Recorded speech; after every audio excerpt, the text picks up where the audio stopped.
జై Gurudeva Datta. Welcome to Om Datta channel. Thank you very much for watching this channel videos. జై గురుదత్త. అవధూత చింతన శ్రీ గురుదేవ దత్త స్వామి మహారాజుకి జై. దత్తబంధులకు నమస్కారం అండి. మనము శ్రీ గురుదత్త ప్రభుల గురించి ఎవ్వరికి తెలియని సమాచారంలో భాగంగా వీడియోలు చేసుకొని నాకు అర్థమైన విషయం కూడా మన వీడియోలో మాట్లాడుకుంటున్నాం కదండి. అందులో భాగంగా ఈ వీడియో ఉంటుందండి.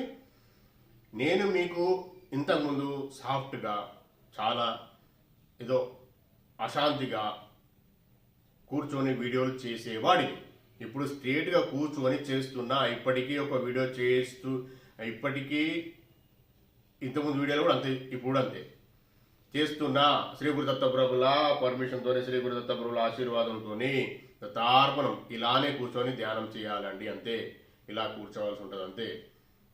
జయ గురుదత్త అని కూడా కూర్చొని మీరు కూర్చుంటే ధ్యానం జరుగుతుంది. అది 4 to 450 మధ్యలో అంతే. లేదంటే 430, హాఫ్ అన్ అవర్ కూడా సరిపోతుంది. మీకు ఆ తర్వాత జరిగే అద్భుతాలు చూస్తారు. నేను చాలా పెద్ద పెద్ద విషయాలే చెప్తున్నా. నాది ఏం లేదండి, శ్రీ గురుదత్త ప్రభులు చెప్పించిన విషయమే చెప్తున్నా మీకు నేను. అయితే ఇంతకుముందు చెప్పిన వీడియోలో భాగంగా మనము సాధనలు చేస్తూ మీరు మంచి జ్ఞానం సముపార్జించుకొని ముందుకెళ్తూ ఉంటే శ్రీ గురుదత్త ప్రభులు అతనిలో లీనం చేసుకొని శ్రీ గురుదత్త ప్రభుల అంతటి వాణ్ణి చేస్తారండి. ఏ దేవుడిని మొక్కినా స్వర్గమో ఏదో ఇస్తారు, కానీ శ్రీ గురుదత్త ప్రభులు తనలో లీనం చేసుకొని ఆ దత్తప్రభు అంతటి వాడిని చేస్తారు. ఇది మీకు అర్థం కావాలంటే సాధన చేయండి, వెతకండి చుట్టుపక్కల ఎవరికి ఎన్ని పర్మిషన్లు ఇచ్చిండో, శ్రీ గురుదత్త ప్రభులు ఎంత హోదా ఇచ్చిండో, ఎంత స్థాయి ఇచ్చిండో తెలుసుకోండి. ఒక అతను ఉన్నాడు, నేను పేరు ఎందుకు చెప్పడం లేదంటే వారి ఆశ్రమాలు ఏమైనా ఆబ్జెక్షన్ చెప్తారు కావచ్చు. ఎందుకంటే నా దగ్గర గ్రంథం ఉంది, గ్రంథం ఉన్న విషయం చెప్తున్నాను నేను. ఆయన ఇష్టదైవము ఎవరో మనకు తెలియదు. చాలా మాత్రం లక్ష్మీనరస్వామిని మొక్కేవాడు. చాలా సాధనలు చేసిండు అతను, దిగంబర యోగి. ఆఖరికి దత్తాత్రేయుడు అయిపోయిండు. నేను దత్తాత్రేయుడు అయిపోయినా అని చెప్పి ఇప్పుడు దత్తాశ్రమం ఆయన సమాధి ఉంటే దత్తాత్రేయుడు అని మొక్తారు. ఆయన పేరు వేరు, మరి ఆయన చేసిన సాధనలు వేరు. అలా ఉంటుంది. అతని దత్తప్రభును ధ్యానం చేసి శ్రీ గురు దత్తప్రభుల జ్ఞానంలో భాగంగా దత్తప్రభుని ఎవరైతే మొక్కుతారో అంతటి వాడిని చేస్తాడు శ్రీ గురు దత్తప్రభులు. ఇది సత్యము, తెలుసుకోండి. జయ గురుదత్త. ఇది చెప్దామని నెక్స్ట్ వీడియోలో చెప్తాను మీకన్నా. ఈ వీడియోలో చెప్పాను మీకు నేను. శ్రీ గురు దత్తప్రభులు చాలా పెద్ద విషయాలు చెప్పిండండి. దేవి ఇంకోటి ఇందులో మనకి మా వీడియోలో ఉన్న దాని కంటిన్యూషన్. దేవి సాక్షాత్కారాన్ని విశ్వయోగి విశ్వంజీ గారు వర్ణించిన విధానం అద్భుతం. విశ్వగురు చరిత్ర పఠనం పారాయణం శ్రేయోదాయకం. విన్నవాడిని గురు చరిత్ర పఠనం శ్రేయోదాయకం, చాలా మంచిది అని విశ్వంజీ మహారాజ్ చెప్పారు. ఆ శక్తి ఎక్కడితో కాదు, అది వారిలోదే. వేరువేరు ఉపాధుల్లో శక్తి వేరువేరుగా ఉన్నట్టు కనిపిస్తుంది. సాధకుడు భిన్నత్వంలో ఏకత్వాన్ని సందర్శిస్తాడు. నేను చెప్పిన విషయాలు కానీ ఇందులో ఉన్నాయి, మళ్ళీ కూడా చెప్తా. ప్రతి మనిషిలోనూ శక్తి ఉంది. దాన్ని గుర్తించి మేలుకొల్పడం ఒక్క సాధకుడికే చాతనవుతుంది.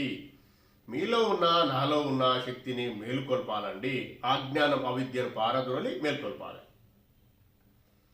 అనేక అనుసంబంధాలు, పురాకృత పుణ్య విశేషం, ప్రాక్తానుబంధం, గుర్వశీర్బలం సాధకుడి ఉంటేనే అది సాధ్యమవుతుంది. ఈ సాధ్యం తీవ్ర యోగ సాధన వల్ల కుండల్ని మేలుకుంటుంది.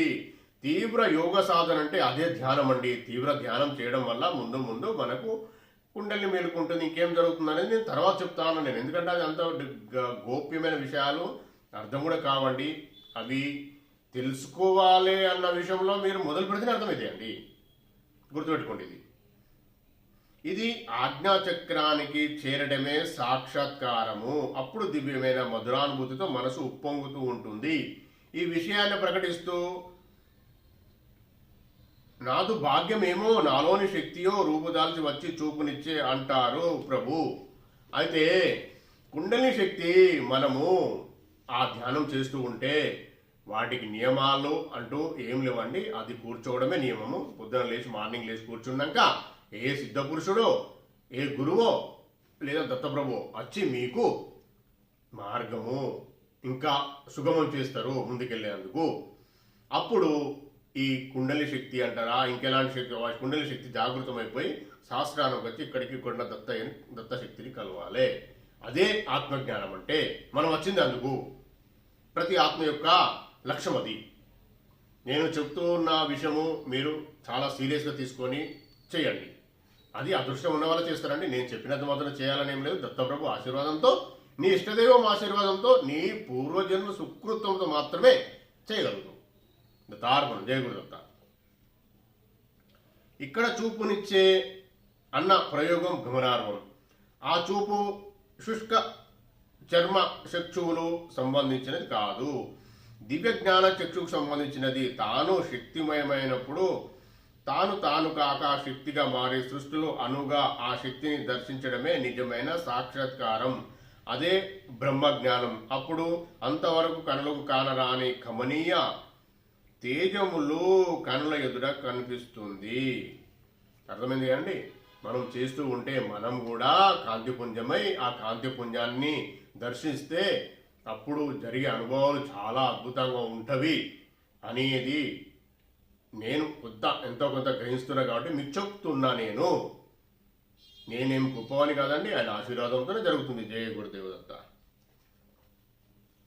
దూదిలో నిప్పురవ్వ మెరిసినట్టు ఈ చిత్తవృత్తిలో చిత్ ప్రతిబింబం తలుక్కున మెరుస్తుందని తెలిపారు. శ్రీ దత్త దర్శనంలో శ్రీ దత్తాత్రేయ స్వామి వారు కార్తవీర్యార్జునికి ఉపదేశించింది ఇదే. దూదిలో నిప్పురవ్వ మెరిసినట్టు మెరుస్తుందట. దూదిలో నిప్పురవ్వ ఎక్కడ ఉంటుందండి అంటే దూదిలో నిప్పురవ్వ వేస్తే దూది అనే కర్మ భస్మైపోతుంది. ఇది నిగూఢమైన రహస్యం. ఈ అంత పెద్దగా ప్రతి విషయంలో రాయాలంటే ఒక్కొక్క గ్రంథం సరిపోదండి. అందుకే మనకు అర్థమైంది శ్రీ గురుదత్త ప్రభుత్వ జ్ఞానంతో మనం తెలుసుకోవాలి. నాకు అర్థమైంది చెప్తున్నా. ఆత్మేశ్వరి అయిన చిచ్చక్తికి సాధకుడు తన సర్వస్వాన్ని సమర్పించుకొని శరణాగతుడు కావడం ఆత్మార్పణంతో ప్రధాన విషయం. ఉపాసకుడికి ఉపాస్య దైవానికి మధ్య తేడా ఉండి నీవు నేను అన్నంత వరకు సాధనగానే ఉండిపోతుంది. ఆ రెండు ఒకటి కావటమే సిద్ధి, ఆత్మైక అద్వైత సిద్ధి. అర్థమైందండి. జయ గురుదేవదత్త. మనము జీవాత్మ పరమాత్మలో ఐక్యం కావడమే మనము వచ్చిన మన జన్మకు, మనం జన్మ తీసుకోవడానికి అందుకే వచ్చినాం. అది చేయకుండా మనం ఎంత చేసినా జ్ఞానమే అంటారు దాన్ని. మీరు జీవాత్మ, మనము జీవము పరమాత్మలో ఐక్యం కావాలి అంటే పరమాత్మను చూసి ఐక్యం అయిపోవాలి. అప్పుడే మన జన్మ సార్థకత లభిస్తుంది. ఆ పరమాత్మ ఎక్కడ ఉంటాడు, జీవాత్మ ఎక్కడ ఉంటుందో నాకు తెలుసు. నేను మన శరీరంలో ఎక్కడో కాదు, మళ్ళీ ఎక్కడే వెతకాల్సిన అవసరం లేదు. అంతర్ముఖమై చూడాలి. అంతర్ముఖం అయితే మీరు అంతర్ముఖం కావడం వలన ఆ సమయంలో 4 to 450 మధ్యలో 41 days ఎవరైతే సాధన చేస్తారో వారికి మీ బ్లడ్ ప్రవహించే ఆ ప్రవాహ సౌండ్ కూడా వినిపిస్తుంది. అంత సాధన చెయ్యాలి. అంత ఏకాగ్ర చిత్తంతో ఏకాగ్రత అలవడుతుంది. అది కంటిన్యూగా ఉంటుంది. ఈ శరీరంలో జీవాత్మ ఉన్నంత వరకు చేయాల్సిందే. మన జీవిత లక్ష్యమే అది, మన జన్మ రహస్యం అది, జన్మ లక్ష్యం కూడా అదే. ఇక వేరే ఇంకేమన్నా అని అనుకుంటే అది కాని పనండి, అది కాదు. నేను సత్యం చెప్తున్నా, మీరు వినండి. మీ శరీరానికి ఎన్ని సుఖాలు పెట్టండి, ఎన్ని లక్షల కోట్లు ఇవ్వండి, సంతోషం ఉంటుందా అండి, ప్రశాంతత వస్తుంది అనుకుంటారా? కాని పని. ఇంకా కావాలంటుంది శరీరం, కాని పని. ఎక్కడ ఆగదు, ఆగేది ఇక్కడనే. నీ సాధనలో ఆత్మజ్ఞానం సంపాదించుకున్నప్పుడే ప్రశాంతత వస్తుంది. నీ ఆత్మ, నీ శరీరం, మనసా వాచ కర్మన నువ్వు చేసినప్పుడు సమర్పణ భావం వచ్చింది. కానీ నీ ఇష్టదైవానికి సమర్పణ భావంతో ఉన్నా కానీ మీకు జరిగేది ఇదే. అప్పుడే కొద్దిగా మనశ్శాంతి అనే టేస్ట్ టచ్ అవుతూ ఉంటుంది. దానిని పెంచుకోవాలి. అది ఈ జన్మ కావచ్చు, మరు జన్మ కావచ్చు, ఇంకా 100 జన్మలు కావచ్చు, కొందరి 10 రోజులు కావచ్చు, కొందరు 3 రోజులు కావచ్చు. ఎవరి పూర్వజన సుకృతంతో జరుగుతుందండి. ఎవరిని కంపేర్ చేసుకోవాల్సిన అవసరం లేదు. ఎవరి కంపారిజం అనేది సేమ్ ఉండదు. తార్పణం ఇది గుర్తుపెట్టుకోండి. ఎవరో చెప్పిన మాటలు వినాల్సిన అవసరం కూడా లేదు. నేను చెప్తున్నా అనేది నా సత్యం చెప్తున్నా. ఇది సత్యం అవునా కాదో శోధించండి, అంతే. అర్థం చేసుకోండి. శోధించుతూ మీరు అర్థం చేసుకొని నన్ను ఫాలో అవ్వండి. అలా ఉంటుంది అన్నట్టు. అంతేగాని మనము ఎవరో చెప్పిన విషయాన్ని, అంటే ఎవరినో మనము వీళ్ళు ఇట్లా చెప్పారు కదా, మహేష్ వేరేలా చెప్తున్నారు, అట్లా కాదు. ఇందులో ఉన్న జ్ఞానం, అందులో ఉన్న జ్ఞానం నీకు అవసరం తీసుకోవాలంటే జయగురుదత్త అనుకొని మొదలు పెట్టండి. నీ ఇష్టదేవం అని పేరు తీసుకొని స్టార్ట్ చేయండి. వినడం, చదవడం, చూడడం, వీడియో చూడడం, అప్పుడు మనకు రిసీవ్ అవుతుంది. జీవాత్మను పరమాత్మతో అనుసంధానం చేయడాన్ని యోగం అంటారు. దీని గురించి ఎంతసేపు మాట్లాడుకుంటామని సరిపోతుందా? గంట మాట్లాడడం సరిపోతుందా? సరిపోదు. జీవాత్మను పరమాత్మలో అనుసంధానం చేయడమే ధ్యానం, యోగం. దత్త యోగం అంటే అదే. ఇది చెయ్యాలండి. దీని కొరకే మనం వచ్చినాం. చాలా పెద్ద వ్యవహారం అండి. చేసేది మాత్రం అదే. మీరు 4 o'clock కూర్చొని 4:50 మధ్యలో ధ్యానము లేదా ఇలా స్ట్రైట్గా కూర్చున్న వారికి మొదలవుతుందండి. 11 days కాదు, కొన్ని 3 daysలో మొదలవుతుంది. 11 days చేసేవారికి అనుభవాలు అవుతాయి. పాజిటివ్ ఎనర్జీ రిసీవ్ కావడం అర్థమవుతుంది. కాబట్టి 11 days అని మీకు చెప్తున్నా. ఆఫ్టర్ 41 days మాత్రం 41 days చేసిన వారికి మీరు వద్దన్నా చేస్తారు. నేను చెయ్యకు, ఇది రాంగు, ఇది తప్పు పద్ధతి, ఇది కాదు అని చెప్పినా మీరు చేస్తారు. ఎందుకంటే మీకు కనెక్ట్ అయి ఉంటుంది. కాస్మిక్ ఎనర్జీ రిసీవ్ అవుతూ ఉంటుంది. మీరు పరమాత్మతో కనెక్ట్ అయిపోతారు. అప్పటికే కనెక్ట్ అయిపోతుంది. ఇది గుర్తుపెట్టుకోండి. చాలా పెద్ద రహస్యం ఇది. నేను ఎవరిని కించపరచాలో, ఎవరో తప్పు, ఇంతకుముందు ఎవరు చెప్పలేదు అన్న విషయం కాదు. చెయ్యండి. మీ ఆత్మ పురోగతిని ఎంత ముందుకెళ్తారో మీరు చూడండి. అంతేగాని కష్టమవుతుందని మధ్యలో విడిచిపెట్టే పని చేయకండి. అధోగతి పాలవుతారు. అంటే మీకు నష్టం జరుగుతుంది అట్లేదు. నేను మీ పురోగతి ఆగిపోతుంది, అంతే, అక్కడికి ఆగిపోతుంది. కానీ మళ్ళీ చేయాల్సిందే. మీరు 100 జన్మలు ఎత్తినా, 1,000,000 జన్మలు ఎత్తినా ఇవన్నీ చేయాల్సిందే. ఇప్పుడు నేను చెప్పిన సాధన చిన్న సాధన ఏం కాదు, చాలా పెద్ద. ఇదే ఆఖరి సాధన. ఇది చేయాల్సిందే. ఇది కలియుగంలో శ్రీ గురుదత్త ప్రభులో పర్మిషన్తోని మనకి ఇచ్చిన ఆజ్ఞతోని మనం చేసుకుంటున్నాం. జయ గురుదత్త కృతజ్ఞత తండ్రి. చేసుకోవాలి. ఆయన ఇచ్చిన పర్మిషన్ నాకు మీకు చెప్తున్నా, మీరు చేయండి. ఆశీర్వాదం అందరికీ ఉంటుందండి. శ్రీ గురుదత్త ప్రభుల ఆశీర్వాదం, పూర్ణ పరబ్రహ్మ పరమాత్మ అయిన దత్త ప్రభు ఆశీర్వాదం అందరికి సమానం ఉంటుంది. మనం స్వీకరించడంలో భాగమే అదంతా. స్వీకరించడం అంటే ఏంటిది? నీకు ఇచ్చే కొరకు చేతిలో పట్టుకొని ఉంటాడు ప్రభు.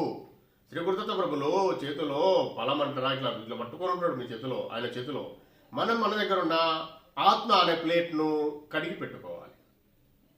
కడగాలంటే కొన్ని రోజులు సాధన చేస్తేనే కడగబడుతుంది. కడగబడినప్పుడు ప్లేట్లో ఇస్తాడు.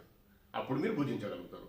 ప్లేట్లో కోరికలు అనే మలినాలు, కోరికలు, అశాంతి, అనాగరికం, దారిద్ర్యం, చెడు ప్రభావం ఎలాంటిది ఉన్నా అది మట్టితో సమానమే. దాది ఉన్నప్పుడు ఇది రాదు, ఈ ఫలం మీ ప్లేట్లోకి రాదు. వాటిని ఓవర్కమ్ చేయాలి. వాటిని పక్కకి జరపాలంటే మీరు సాధన చేయాలి. ఇది రహస్యము. ఇదే రహస్యం. చాలా మంది చెప్తున్నారండి, మనం అర్థం చేసుకోవాలి. అందుకే అర్థం చేసుకోవాలన్నప్పుడు జయ గురుదత్త అని నామం పలుకుతూ అర్థం మీరు వినండి, అర్థమవుతుంది. జయ గురుదత్త. ఆధునిక శాస్త్రీయ పరిభాషలో చెప్పాలంటే వ్యక్తిగత పర్సనల్ మనస్సును మైండ్ విశ్వ మనస్సుతో కలపడమే యోగము. అర్థమైందండి? నేను ఎన్ని వీడియోలు చెప్పినా ఇదే విషయం కదా. మన మైండ్ను పరమాత్మ మైండ్లో కలపడమే ధ్యానం, యోగం. కర్మ, భక్తి, జ్ఞాన మార్గంలో మనం ఏ మార్గాన్ని అనుసరించినప్పటికీ ఆ యోగ సాధన యోగంగా మారాలి. అప్పుడే సాధన ఫలిస్తుంది. మనస్సు స్థిరపడకపోతే ఏకాగ్రత కుదరదు. మనస్సుకు ప్రాణానికి లంకె ఉంది. ప్రాణం చంచలంగా ఉంటుంది. ప్రాణమయం ద్వారా మన ప్రాణాన్ని స్థిరపరచుకోవడం చాతనైతే మన మనస్సు కూడా స్థిరపడుతుంది. ప్రాణాయామం ద్వారా మన మనస్సును స్థిరపరచుకోవడం చాతనైతే మన మనసు కూడా స్థిరపడుతుంది. ప్రాణాయామం ద్వారా. ప్రాణాయామం చేయాలి. అదే నాకు అర్థమైంది. ఇదేంది అని అర్థం కాకనే మళ్ళీ చదివినా. జయగురుదత్త క్షమించండి. ఈ స్థిర మనస్సుకే చిత్తమని పేరు. మనస్సును స్థిరపరచుకోవడానికి చేసే క్రియనే యోగ సాధన అంటారు. యోగంలో నిర్గుణోపాసన గాని ఆత్మోపాసన గాని మూర్తి ఆరాధనకంత ప్రాముఖ్యం ఉండదు. అర్థమైందండి? ఆత్మజ్ఞానం నిరాకారతత్వాన్ని చేయడమే, దీపంలాగా జ్యోతి స్వరూపము పరమాత్మను అనుకొని చేయడమే సాధన. అది రాను రాను మీరే చేస్తారు. ఎవరో చెప్పాల్సిన అవసరం లేదు, మీరే ఆపేస్తారు. మనలో ఉన్న ఆ పరమాత్మను ఎలా దర్శించాలో మన సనాతన ఋషులు చెప్పారు. చక్కని రాజమార్గం చూపించారు.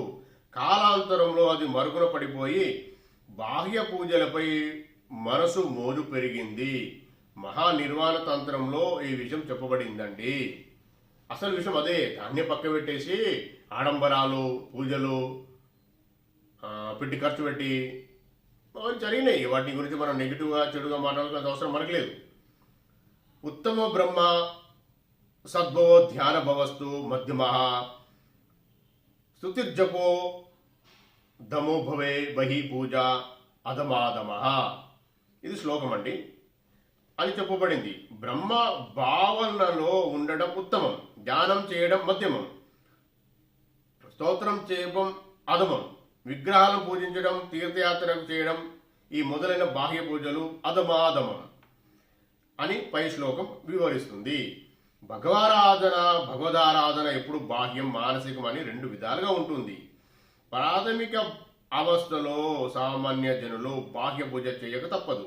సాధన వల్ల ఆత్మశక్తి పెరుగుతున్న కొద్దీ సాధకుడు మానసికం వైపు మొగ్గుతూ ఉంటారు.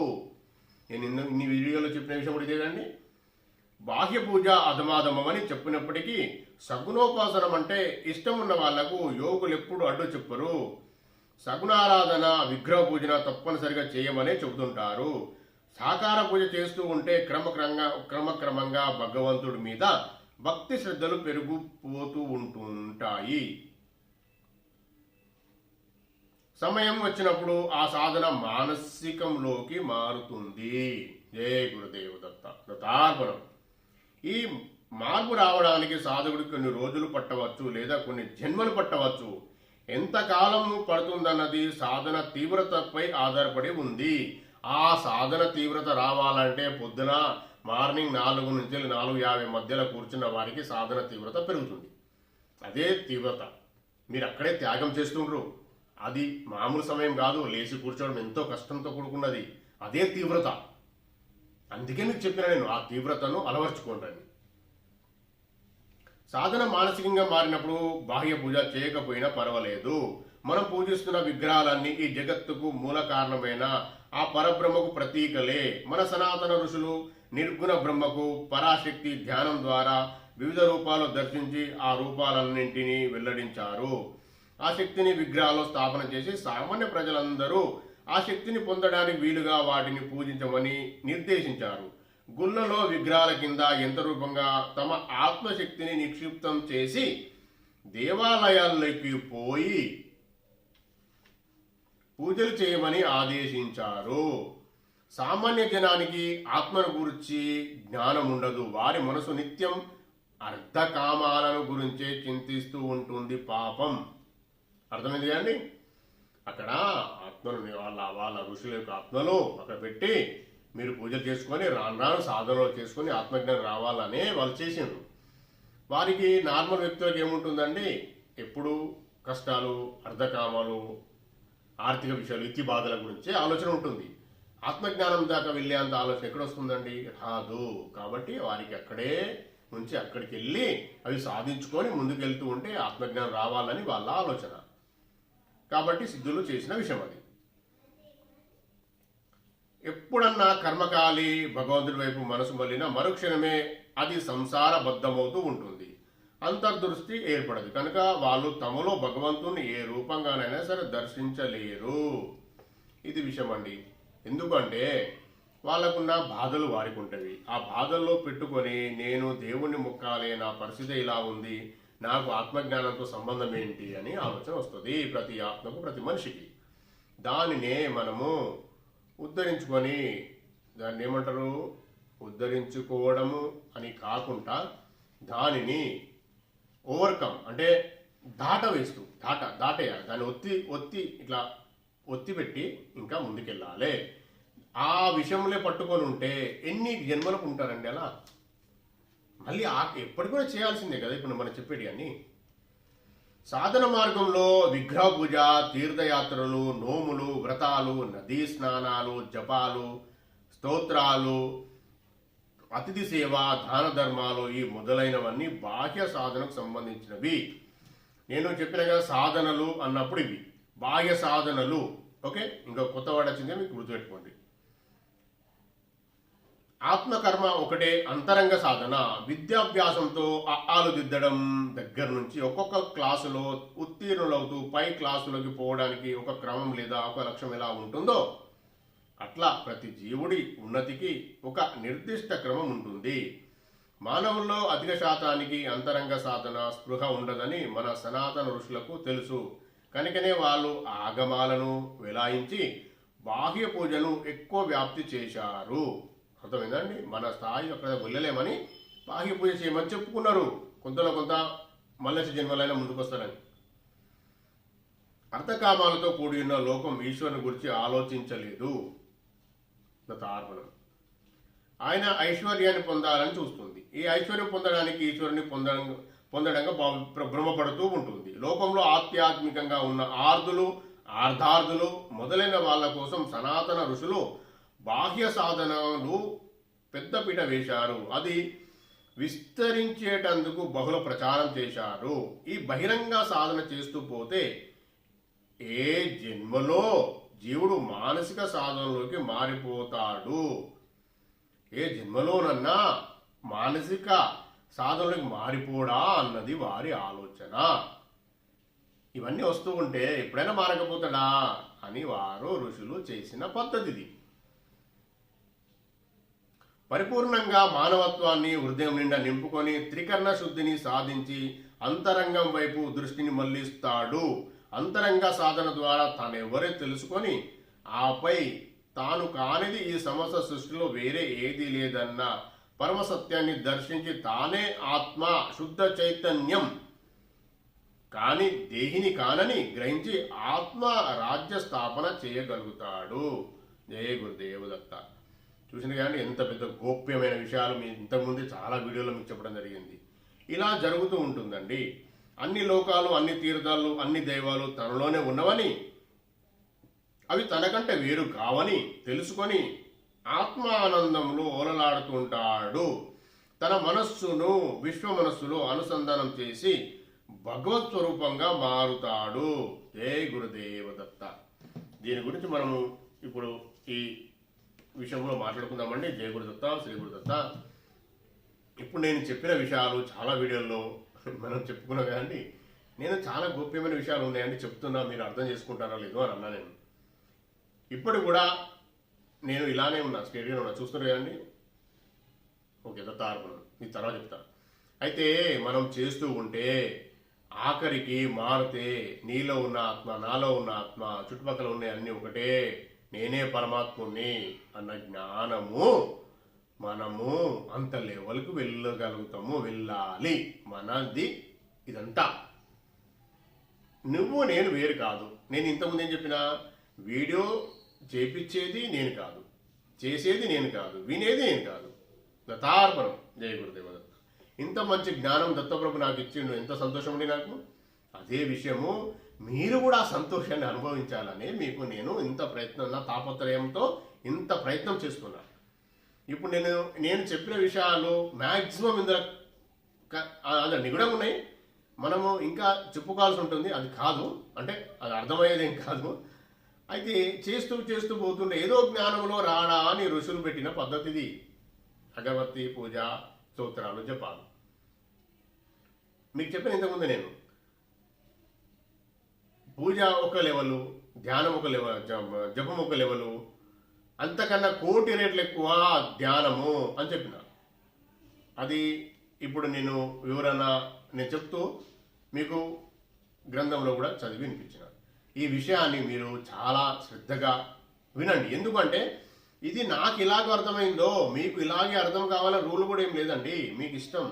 మీ మీ మీ ఆత్మ తలుపులు ఎలా తెరుచుకున్నాయో, మీ జిజ్ఞాస పూర్వజన సుకృతంతో ఎలా మీరు ఎంత లెవెల్కి వెళ్ళినరో అప్పటి జ్ఞానము మీకు ఎంతైతుందో ఇప్పుడు ఈ విషయం వింటే, మీరు చదివితే, నా వీడియో కూడా చూస్తే మీకు నాకన్నా ఎక్కువ ఇన్ఫర్మేషన్ రావచ్చండి శ్రీ గురుదత్త ఆశీర్వాదంతో. గుర్తుపెట్టుకోండి, ఎవరు కాదండి, ఎవరి లెవెల్ వారికి ఉంటుంది. కానీ అందరం ఒకటే, అందరం ఆత్మబంధువులమే. నేను చెప్పే విషయం ఇది. ఆత్మబంధువులు అన్న వర్డ్ చాలా పెద్దదండి.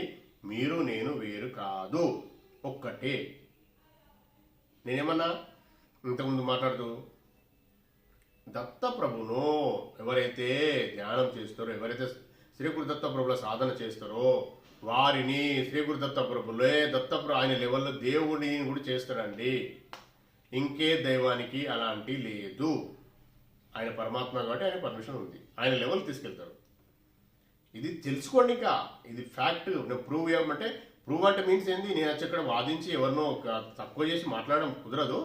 మీరు తెలుసుకుంటూ ఉంటే మీకు అర్థమవుతుంది ఎవరు ఎలా జరిగినరో. ఇప్పుడు నేను ఒక ఎగ్జాంపుల్ చెప్పిన ఒక యోగి కథ. ఆ యోగి జరిగింది, ఆయన ఏమేమో మొక్కిండు, ఎవరినో మొక్కిండు, లాస్ట్కు నేను దత్తాత్రేయుని అయిపోయినా అన్నాడు. ఇప్పుడు శ్రీ దత్తాత్రేయ ఆశ్రమం రాసి ఉంటుందండి అక్కడ. నేను వెళ్ళి చూసిన దర్శనం తీసుకున్నాను. నేను నాకు దత్తప్రభు గుడి టెంపుల్ ఉంటేనే వెళ్తాను. నేను ఆశ్రమం ఉంది అన్నప్పుడు వెళ్ళకుండా ఉంటే సమస్య లేదు. ఎలాంటి పరిస్థితుల్లో వెళ్తాను, నేను అర్ధరాత్రే వెళ్తా. అది నాకు శ్రీ గురుదత్త ప్రభులు ఇచ్చిన ఆశీర్వాదం. అట్లా అవుతుంది. వేరే దైవం అంటే వారికి లేదని కాదు, వారి ఇక్కడికి పంపిస్తారు. వారందరూ నీ ఇష్టదైవం కూడా మళ్ళీ శ్రీ గురుదత్త ప్రభుల దగ్గరే పంపిస్తారు. వారందరూ వేరు కాదు. జయ గురుదత్త దత్తార్పణం. వారందరూ ఒకటే. ముక్కోటి దేవతల స్వరూపం దత్తప్రభు, పూర్ణ పరబ్రహ్మ పరమాత్మ. 48 ఎపిసోడ్లో ఉంటుంది చూడండి. జస్ట్ ఇన్ఫర్మేషన్ ఉంది. దాన్ని మీరు 10-20 సార్లు విన్నా సంతోషమే. మీకు సంతోషం కలుగుతుంది. ఫస్ట్ నాకైతే కలిగింది. ఆ సంతోషం కలగాలని నేను షార్ట్ వీడియో లాగా చిన్నగా పెట్టిన, అది కూడా చూడండి.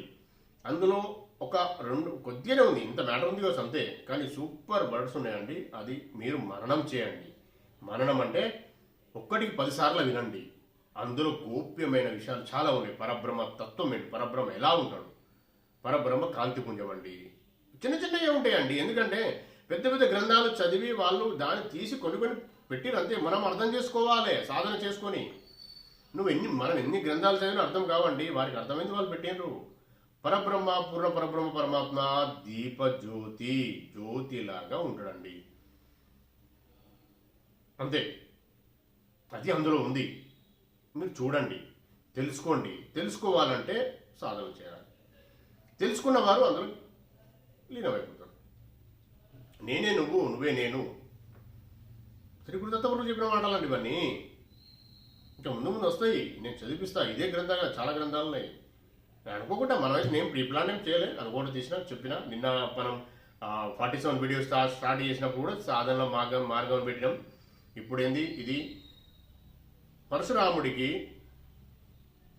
జ్ఞానం ఇస్తూ యోగ సాధన, పరశురాముడికి యోగ సాధన తెలిపిన విధానం. సరే, ఏది ఉంటుందో అది మనం పెట్టుకుందాం. శ్రీ గురుదత్త ప్రభులు ఇచ్చిన ఆజ్ఞతో.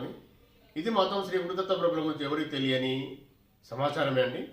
ఇది చూడండి, చాలా గోప్యమైన విషయాలే ఉన్నవి. ఆ 48 వీడియోలో ఆ వర్డ్స్ వస్తాయండి. పరమాత్మ అంటే ఎలా ఉంటాడు, పరబ్రహ్మ పరమాత్మ, ఆయన ఎవరు, మళ్ళా శ్రీ గురుదత్త ప్రభులే ఎలా ఉంటాడు, ఎలా దత్తమైండు, ఎందుకు దత్తం కావాల్సి వచ్చింది, అందులో చిన్నదే ఉంటుంది. మీరు వినండి, 1కి 10 సార్లు వినండి.